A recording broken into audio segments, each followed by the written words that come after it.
Assalamualaikum warahmatullahi wabarakatuh. Bersama saya Rio Habudin di video laporan pembelajaran atau learning journal mata kuliah penulisan berita dan artikel yang diampu oleh Bapak Dr. Adikusuma SIKOM pada hari Rabu tanggal 15 Mei tahun 2024. Oke, langsung aja ke pemaparan pembahasan materi.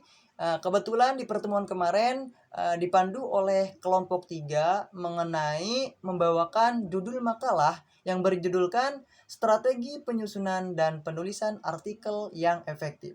Mengawali penjelasannya, kelompok 3 terkait definisi artikel atau jurnal ilmiah. Yang pertama adalah pengertian dari artikel ilmiah.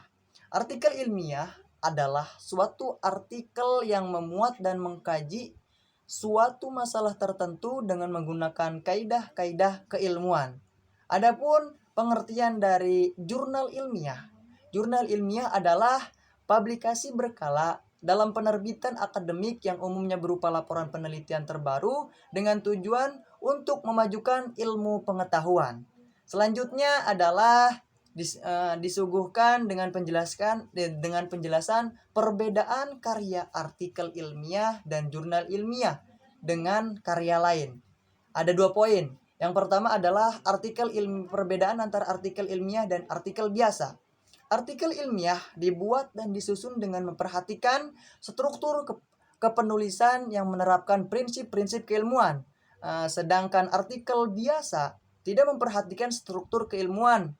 Artikel biasa pembahasannya bebas dan tidak mengarah pada penelitian keilmuan serta bisa bersifat formal. Poin yang kedua adalah perbedaan karya artikel ilmiah dan jurnal ilmiah dengan karya lain. Yang pertama adalah fokus pada penelitian. Karya artikel ilmiah dan jurnal ilmiah memiliki fokus penelitian yang berbeda dengan karya lain. Artikel ilmiah umumnya merupakan karya individu yang berfokuskan pada satu topik atau pertanyaan penelitian tertentu. Artikel ini biasanya lebih pendek dan lebih spesifik dibandingkan dengan karya lain. Jurnal ilmiah di sisi lain merupakan koleksi artikel ilmiah yang diterbitkan dalam jurnal yang sama. Jurnal ilmiah memiliki fokus yang lebih luas dan memuat berbagai topik yang relevan dalam bidang penelitian tertentu. Selanjutnya adalah metode di dalam metode penelitiannya. Perbedaan lain antara karya ilmiah dan jurnal ilmiah dengan karya lain terletak pada metode penelitian yang digunakan. Artikel ilmiah umumnya didasarkan pada penelitian primer yang dilakukan oleh penulis sendiri. Penelitian tersebut melibatkan pengumpulan data baru melalui eksperimen, survei, atau observasi. Dan di sisi lain, jurnal ilmiah memiliki fokus yang lebih luas dan memuat berbagai topik yang relevan dalam bidang penelitian tertentu. Selanjutnya adalah dilihat dari proses per review. Salah satu perbedaan utama antara karya artikel ilmiah dan jurnal ilmiah dengan karya lain adalah proses per review. Artikel ilmiah biasanya tidak melewati proses per review yang ketat. Artinya, artikel ilmiah biasanya tidak ditulis oleh pakar yang kompeten dalam bidang tertentu dalam bidang tertentu dan sebelumnya diterbitkan. Jurnal ilmiah di sisi lain dia itu melewati proses pre-review yang ketat. Setiap artikel yang diajukan akan ditinjau oleh para pakar yang independen dalam bidang yang relevan dan sebelumnya juga diterbitkan. Proses ini memastikan bahwa hanya artikel yang berkualitas tinggi yang diterbitkan pada jurnal ilmiah. Terus dilihat dari format penulisan yang keempat. Selain itu, perbedaan karya artikel ilmiah dan jurnal ilmiah dengan karya lain terletak pada format penulisan.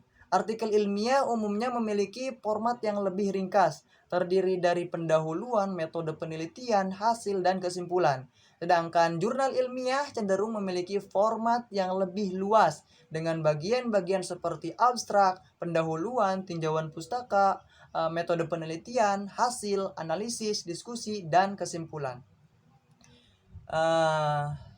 Dilanjut dengan selanjutnya kelompok 3 menjelaskan strategi penyusunan artikel ilmiah. Di dalam strategi penyusunan artikel ilmiah ini melalui berapa tahap? Melalui berbagai tahapan. Di antaranya yang pertama adalah tahap persiapan atau perencanaan. Tahap paling awal ketika akan membuat sebuah karya ilmiah adalah tahap persiapan. Persiapan atau perencanaan merupakan bagian dari pembuatan karya ilmiah yang dilakukan oleh penulis. Hal itu disebabkan oleh pentingnya perencanaan dari setiap aspek yang ada, yang nantinya akan dibahas sekaligus dikaji oleh penulis.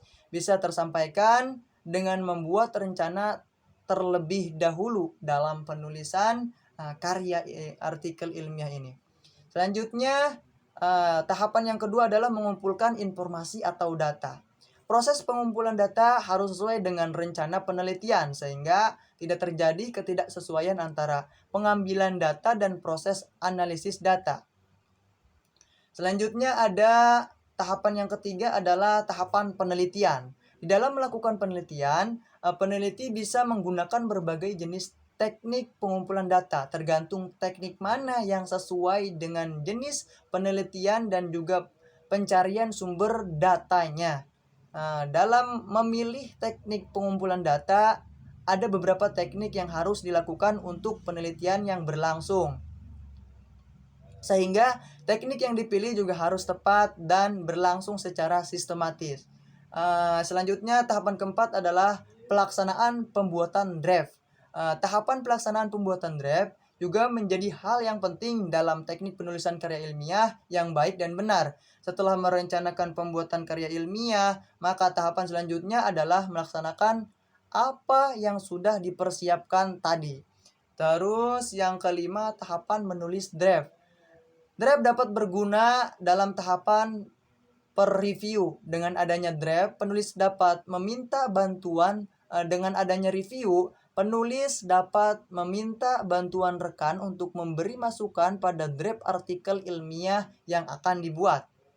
Selanjutnya tahapan yang keenam, tahapan revisi. Penulisan karya ilmiah adalah membuat karya tulis dengan melakukan penelitian secara ilmiah terlebih dahulu. Dalam proses tertentu akan ada banyak kendala, bahkan kesalahan untuk diperlukan tahapan revisi untuk mengevaluasi kembali apakah ada kesalahan atau tidak. Hal-hal yang apakah ada kesalahan atau tidak, yang mana hal-hal ini harus dilakukan di tahapan revisi. Selanjutnya tahapan ketujuh adalah tahapan publikasi. Nah, ini terakhir. Selanjutnya ke tahapan berikutnya dalam persiapan penulisan karya ilmiah, yaitu tahapan publikasi. Hal ini dapat didiskusikan dengan pembimbing atau sesuai dengan saran kelompok peneliti. Penulis harus merencanakan dengan matang batas akhir untuk mempublikasikan artikel ilmiah sehingga tidak sampai didahului oleh peneliti dan ide peneliti lain. Terus tahapan yang ke-8 terakhir ada evaluasi. Tadi sudah publikasi, sekarang evaluasi. Evaluasi ini sangat diperlukan oleh penulis karya ilmiah karena hal itu akan mengukur kemampuan dalam membuat karya tulis ilmiah itu sendiri. Evaluasi sangat utama dalam penulisan karya ilmiah. Dan selanjutnya adalah kelompok 3 menjelaskan terkait teknik penulisan artikel ilmiah yang efektif. Ini adalah poin dari kelompok mereka. Yang pertama, dari segi isi. Karya ilmiah menyajikan pengetahuan yang dapat berupa gagasan, deskripsi tentang sesuatu atau pemecahan suatu masalah. Terus, pengetahuan yang disajikan tersebut didasarkan pada fakta atau data kajian yang empirik atau pada teori-teori yang telah diakui kebenarannya. Selanjutnya, mengandung kebenaran yang objektif serta kejujuran dalam penulisan. Bahasa yang digunakan adalah bahasa baku dan banyak menggunakan istilah teknis. Di samping istilah-istilah yang bersifat denotatif, sistematis penulisan mengikuti cara-cara tertentu, sistematika penulisan mengikuti cara-cara tertentu.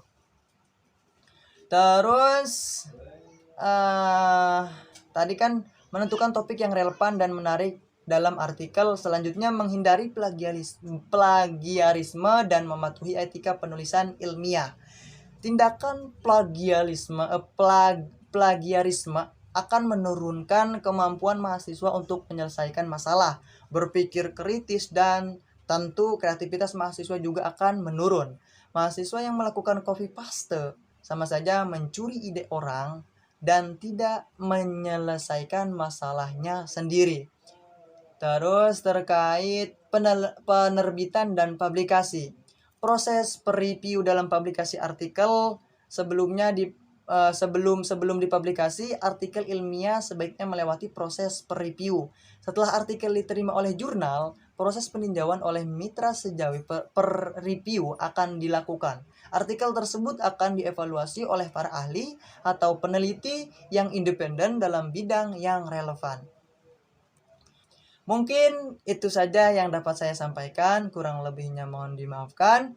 Wallahul muwaffiq ila aqwamit thoriq. Wassalamualaikum warahmatullahi wabarakatuh.